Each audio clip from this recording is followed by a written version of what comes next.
engine shop today, and we have the MB100 mini bike behind us there, Massimo, whatever you want to call it. Anyhow, it has no carburetor on it. We have it bolted to the dyno. My little buddy's been wanting to ride it. I've just been doing a ton of experimental carburetor swaps on that thing here and there whenever I get the chance. It's so easy to slam up on the dyno and tinker with. Long story short, pretty much the best carburetor hands down from switching to a much larger carburetor was the PWK 21 Kian carburetor. Did really well. And guys, I can't stress that enough. From my dirt bike experience, Kian carbs are much better. So don't be afraid to try the old PWKs, because I tell you, they run good 9 times out of 10. But anyhow, we're gonna fool around with getting a carburetor on this thing. I got some ideas for an exhaust system. If any of y'all remember the last video, we were trying to straight pipe this thing with the larger exhaust. It really did not like it. So what we're gonna try to do is incorporate a muffler to that exhaust. Maybe we'll add some back pressure. Maybe the engine will respond better to that, guys. But here's a look of all the carbs I've been throwing on and off this bike. Some of these carbs I've also been trying on the pitters. So the jetting is going to be way off from where I was last time. Here's the stock carburetor that comes on the old MB100. And we're gonna get back to running the nibby a little bit, guys, because it's not jumping too large, and I think that's where we were running in trouble with all these. It's just putting too big of a carburetor on it. The best was hands down the PWK 21 mil here. It's neck down there. A PWK Kian Cologne carb, that was the best running carb, hands down. It did lose bottom end, but the bike was ripping pretty doggone good. We may go back to that one, I'm not sure. But one thing you got to keep in mind is if you go to a larger carb, your velocity and your fuel charge all comes into play with where you gain and where you lose. Put the bigger carb on, you're going to gain a little more top end, you're going to gain higher horsepower numbers. And guys, we'll just jump up, because this is a smaller carb out of all these, to this little nibby, I think a PZ19 or whatever it's called. I'll try to drop a link for you guys. But yeah, we're going to jump into throwing that on there, guys. Try and figure out this jetting. Hopefully this can help some of you guys in your jetting. And again, we're going to throw on a performance exhaust. Let's go back here and take a look at what I have in mind here. We're going to try, guys, because this exhaust, and in the last video, you can see that it did not respond very well on the dyno. So my idea is to maybe weld this onto there and just see what happens, guys. See what it does on the dyno. One, will probably add some back pressure to the engine, so maybe it will respond well, maybe it won't. We're gonna find out. All right, guys, so it appears that I have an 80 main jet in here, so we're gonna bump in here and just see what this is, and then we'll jot all this down. All right, guys, so we got everything hooked up here. I was getting the bike warmed up, got the carburetor put on it. We're running the 80 main and a 32 pilot. We are on needle 1 position, the leanest position, guys. So number 1, that tells me that we probably need to lower the main jet down, maybe 78, maybe 75-ish. Here is just a little picture that I always keep in mind. Lean, number 1 being the rich to highest most clip, and the lowest most clip would be the furthest down, obviously. It would be number 5, 1, 2, 3, 4, and 5. Some of these style carburetors only have like a 4 clip, I do believe. But yeah, so when I was in there, I was at number 1 and just warming this thing up. I could see the black smoke coming out, so I think we're burning a little rich, and I had already had the needle shimmed all the way up to the leanest position. So that tells me that where we left off, and I thought we may have changed the jetting to the pit bikes, but that was already the jets that was in this MB100 previously. So that's just telling me that we're probably a little bit rich, a little bit fat on the main jet. The 32 pilot doesn't seem too bad. Again, remember to always pop your plugs out and take a look at them too. But let's get the first dyno pull in and see what kind of power she's putting down. I'm double checking my tire pressure, and we'll get rolling. All right, guys, we're gonna crank it over here. Took the time. We have live RPM and calculated setup as well. should help dial in our torque number. But watch how I start this. Let's see how well it starts. Well, that time it is without a crack of the throttle. I was having to crack the throttle on the start, and that's a sign of a rich idle mixture. See what kind of power she puts down, guys.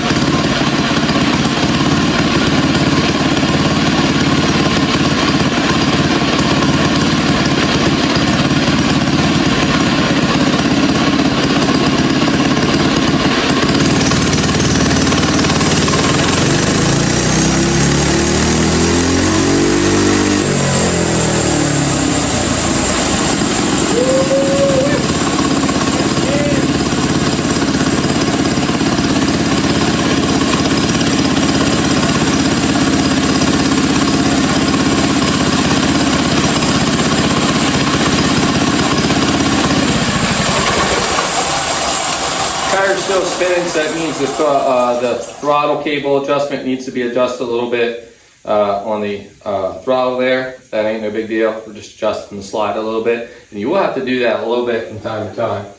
So we want to bring up the live RPM. I think that looks a lot better. So we have both here. This is what the calculator looks like. Looks like we made 2.82 horsepower there, guys. All right, there's a little bit better look there. Notice that big dip there, you know, so that is what I'm talking about with a lot of these bigger carbs. It's just struggle coming out of the hole. Now I know we're rich, we're gonna fool around with jetting today. That's the purpose of this video, is carb upgrade and letting you all see how the jetting process can be grueling sometimes, but just push through it, look for some things to look for and stuff like that, and you'll get it, guys. It just takes a little bit of time sometimes. So we got a 2.82 horsepower on the first run, guys.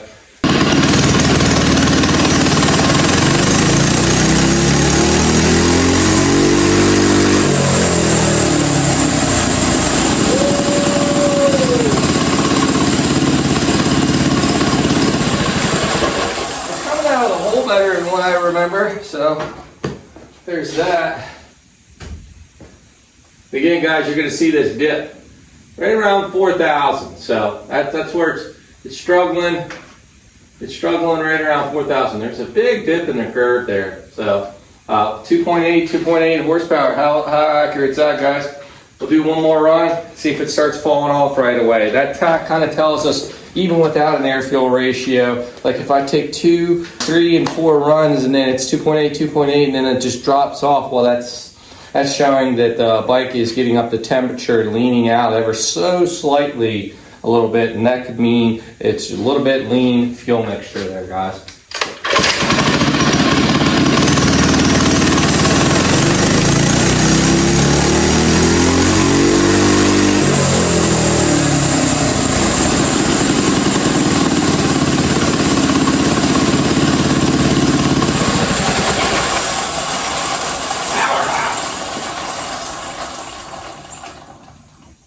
So we might be here rich. We got all the runs up here and we're actually making more power. We just made 3 horsepower there, 3.05, 2.8, 2.8. So what did I say, guys, from the beginning? I said, needle 1 position, looks like we were chasing lean conditions, right? We're chasing lean conditions. So that must mean we need to lean out. Now I think in my previous video, I tried a 70 in this. If we put a 70 in it and it just seems too far, well then we might have to break the gap there. And with fine tuning, you know, it's cool to have your jets in 10s or whatever, but fine tuning sometimes that's what it takes. But yeah, so not looking too bad. 2.82, 2.81, and 3.05 horsepower. Let me show you guys the graphs here. All right, on this little Nibby PZ 19 mil, as you can see, 2.8, 2.81, and 3.05 horsepower, all around 3 foot-pounds of torque it's showing there, with a pretty big dip here. It'd be nice to clean this up a little bit on the way up, you know, on the front side of the power curve, but it's liking to make peak power around, you know, somewhere in around 5,300. Right there, it's max horsepower, 53, 52, somewhere in there, 52, 54 actually. But yeah, so I was just looking down here, you know, where my peakish is. So guys, you don't want to do the governor delete, like, hey, listen, if you're way down here, you're missing out on power. But to each his own, and to do it at your own risk. These flywheels are not rated for much more than 3 to 4,000 RPM. If I were to guess, I don't know exactly, but keep that in mind, guys. So what I'm going to say we have to do here is probably jump down and jetting and see what happens here, guys. All right, guys, so I do have a set of the Kean jets here. These PZ19s are the smaller size Kean jets, and they're just a lot smaller, so I don't have many of these. I did order some in. We'll get out and see if we got a 70 or 75, or it'd be nice to have like a 78 to throw in it too. Yeah, I don't think it's doing too bad on the idle circuit either. I'm just dumping in a cap here. So we're definitely going to have to get some more of these jets in. And the bench light. That's supposed to be my carb bench over there, but the only reason I don't use it right now, and I use this predominantly, is the fact, man, I can't read the jet size on this. The fact that I have more light here, guys. 75. Look at that. Perfect. I'm going to try 75 main, guys. So I'm going to pop the bowl, put this 75 main in here. I'm going to leave the needle pipe and everything right where it is. We're not going to mess with all that. We may have to. We're going to see how it responds with the 75 main and go from there, guys. So a lot of times if you go change it too much, it's hard to point the finger at where you really need to specialize. But once you get your idle, pull around that main, see where it responds good, and then adjust your needle to fine tune. So let's go ahead and throw this 75 main jet in. All right, guys, got everything back together. The jet is a 72. The 75 was really close to the 80 with checking on my drill bits. I thought, well, let's just go to a 72, see what happens. More than likely, we're going to be a little bit too lean on the mid, but we'll see what happens here, guys, and see how it responds on the dyno. All right, the idle circuit like that too. I already started it once, but we're going to get ready for a pull here, guys. But I did just warm the engine up ever so slightly, so let's see. Let's do 3 pulls and see how it responds to the 72 main jet. I did not touch the needle. I did not make any kind of fuel settings on the low speed whatsoever.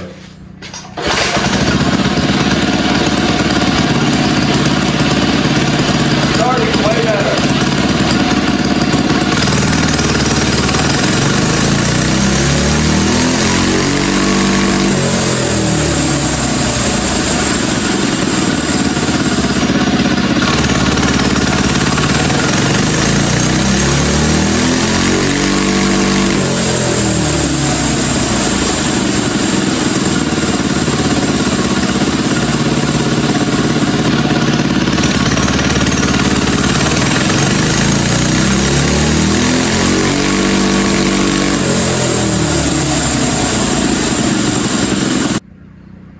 Guys, we made more power. I could tell it was better too. We're up to 3.2 horsepower now, guys. That's awesome. 3.2 horsepower. And look how more linear that power curve is, guys. Tell me it didn't like that. Right? 3.2 horsepower. All right, so I'm over here at my handy dandy book. We have 72 main in it. We're still at needle 1 position, so it kind of likes that. So we are now at 3.2 horsepower. Thumbs up on that. It really liked that jet. It's responding pretty well. So 3.2 horsepower. So we started off on an 80 main, and at 3.02 horsepower, we were staying around, 2.8 to 3.02 horsepower. So pretty much 2.8 to 3 horsepower.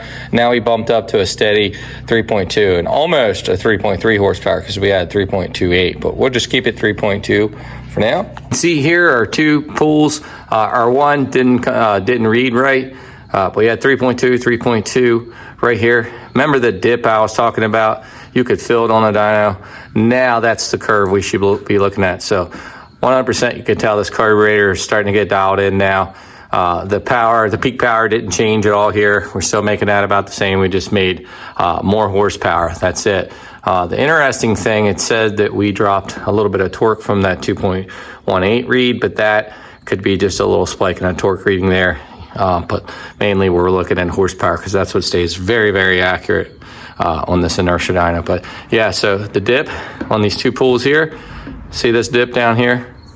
Look how much of a dip this was on this bottom pull right here. And we moved the front side up to there. So that's what we want. We want that dip gone for getting this thing moving out of the hole. So, and we're making peak horsepower, or better peak horsepower, guys. All right, guys, I really didn't want to do it. I really wanted to jump right towards the exhaust, but I figured I'd help some of you guys possibly with tuning. So we jumped down to needle 2 position just to see how the bike responds. It's running the best it's ever had with doing a carb swap. So I kind of wanted to leave it alone, but we enriching the needle. We're in needle 2 position. Let's just see what happens on the dyno.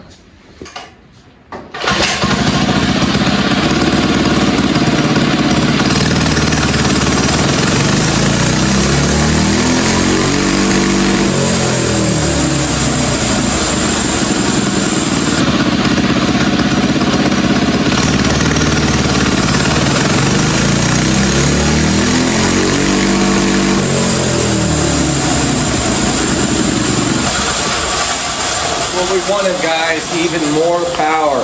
We shot up over that 3.28 and now we are hitting 3.3 and 3.34 horsepower with no hesitation out of the bottom, guys. So that is awesome. And if you look up here, we took even more out of the big dip around 40 or 4,000 RPM, excuse me, 38,000 to 4,000 RPM, where we were really struggling with that dip. We even got that out even better now, guys. We're making peak power right around the same. Nothing really changed there, as it really shouldn't a whole lot. We're maxing this thing out at almost 5,800 RPM. I know, it's a little sketch, but we're doing it.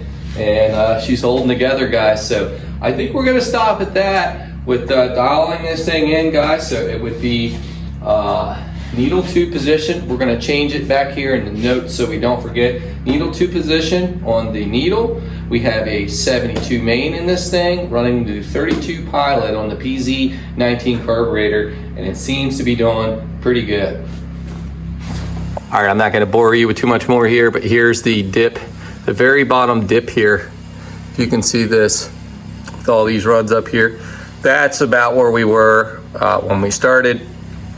And we started to get those hiccups out of the bottom here, and now went up to, we were running 3.21 on needle 1, 3.28 on needle 1. As soon as we bumped it down and enriched it and even the carb out a little better, it really liked it at 3.3 and 3.34 horsepower. So I think we're gonna leave it at that, guys. We're gonna get ready and work on this performance exhaust. And we left off at 3.34 horsepower. We'll see what happens, guys. All right, here's my plan, the game plan. So as we know, this didn't work out too much the last time. I bet we could bolt this right up and we would see how terrible it is for this engine. One, I think it might be a little too large. So this is not quite as big of a hole in the end there, and it's like your normal style muffler with a tube with holes in it. So we're just gonna see with maybe adding some back pressure that maybe this exhaust might work better than the stock one. I removed the shroud off the last one. If you didn't see in the last video, there's a metal shroud / guard that goes on there, and it does protrude and block part of the exhaust. And I know that did not make as much power with that on there. In fact, it made more power taking it off. Hey guys, I want to take a break in today's video and let everybody know, go back in my last video where we put this on the dyno and did a little bit of modifications to it with support work and an exhaust mod. This saw could be yours for free if you go back and watch my last video with putting this on the dyno. Just be a subscriber to the channel and comment, I'm in, and you have a chance to win this saw.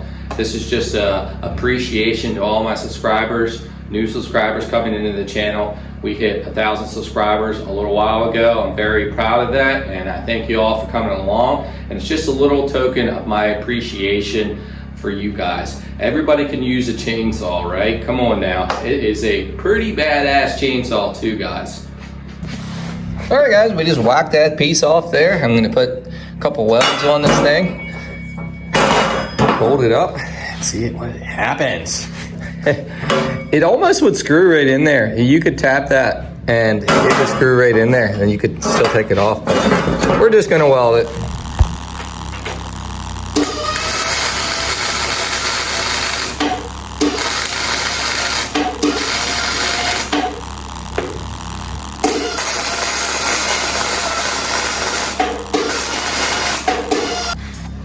All right, nothing too crazy here, guys. I didn't weld it all the way around. I didn't want to weld it all the way around in case I have to hack it off again.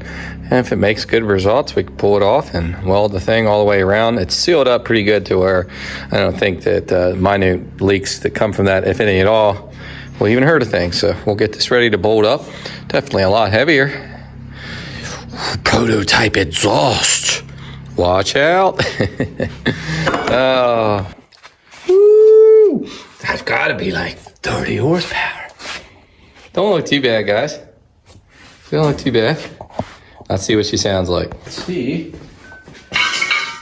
how the carb responds to this and what she sounds like.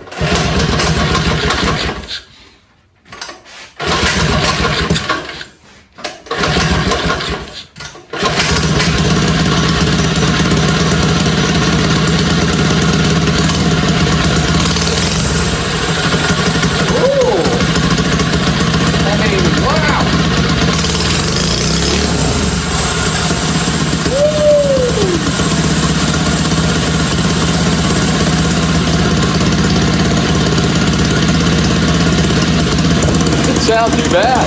Sounds like it leaned out a little bit. Hence why the tire's moving.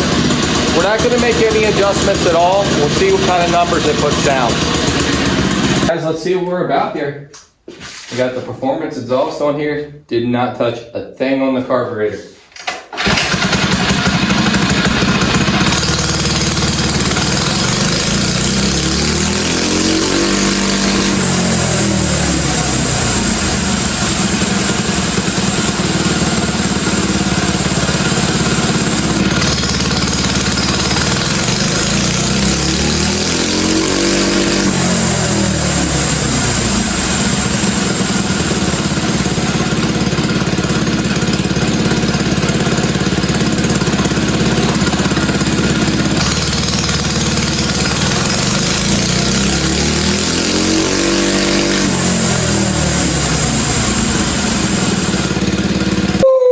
My dudes, just shy of 3.5 horsepower now. Pretty much up from 2.8 horsepower when we started today.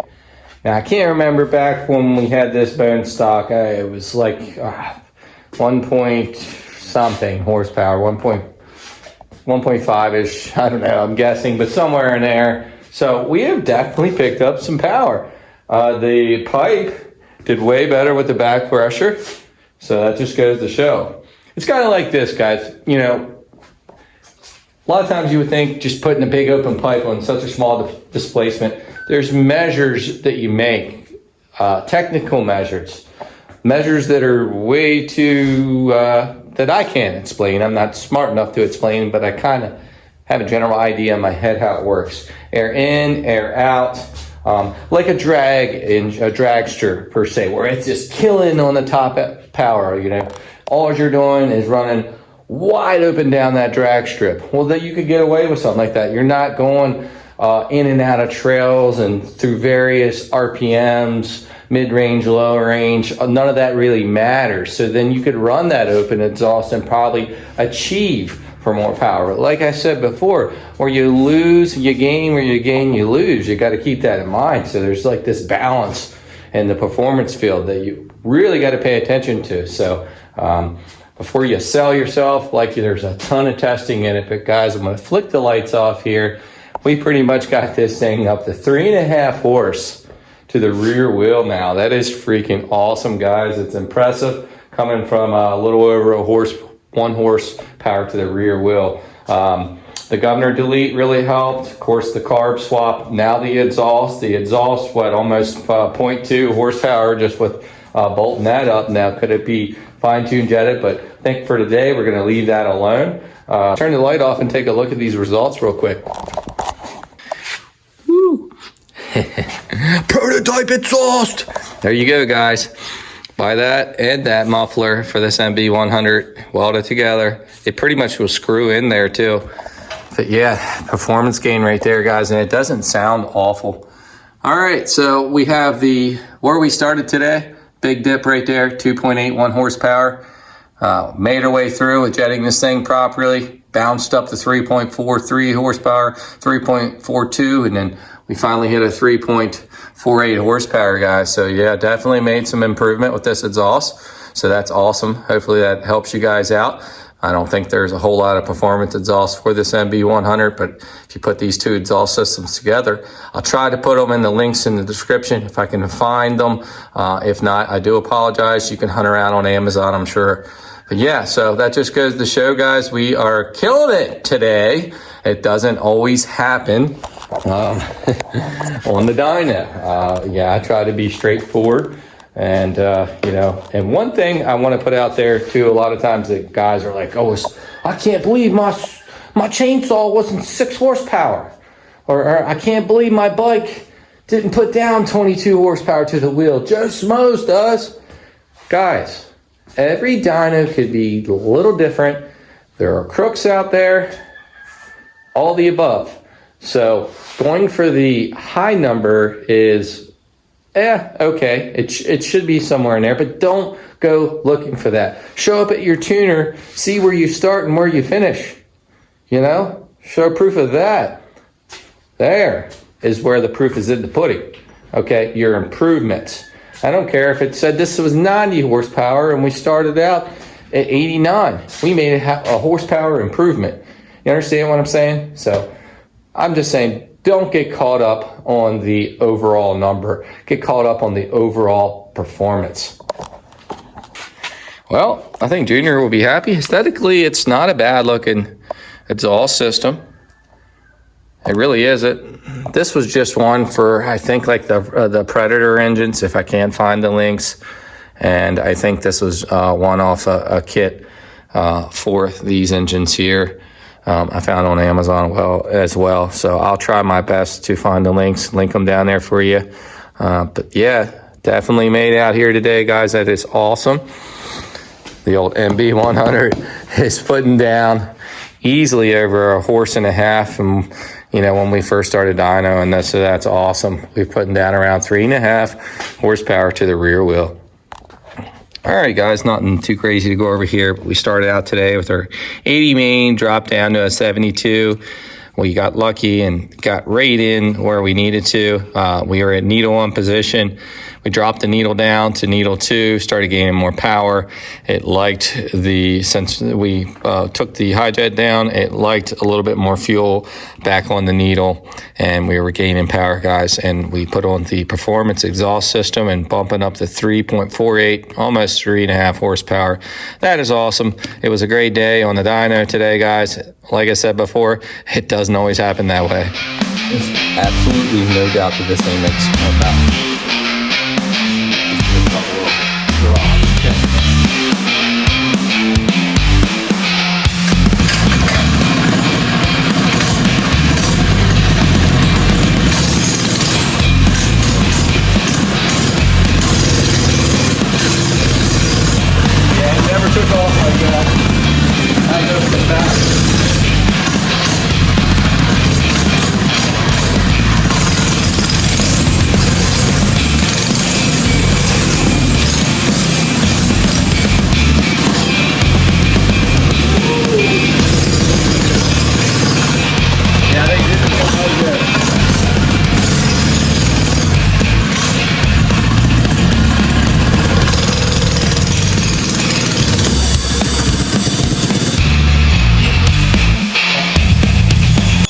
You got more power now, dude.